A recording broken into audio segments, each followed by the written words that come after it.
Honda Beat din nila sa atin, tulak-tulak, ayaw daw umandar. Susiyan mo, bukas, mag-on ng panel, hindi mo naka-side stand. Oh, wala. Kickstart kung andar.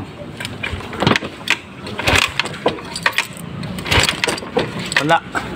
Ito nyo, nag-blink yung dashboard. So may error. Bilangin natin kung anong error meron siya. Tingnan natin ha.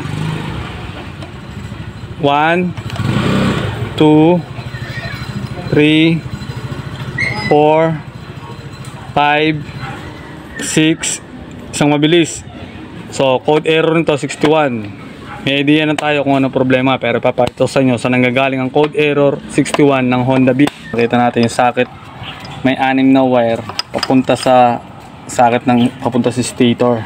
Agad yung pagkaputol na sa wire, may hirapan na tayo duktong to.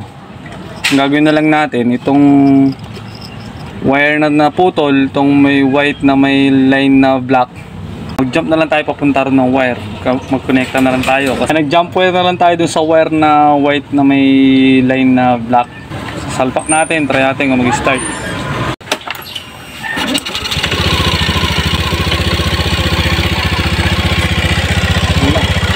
Thank you for watching. Follow for more videos. Bye bye. God bless everyone. Momo, chup chup, bye bye.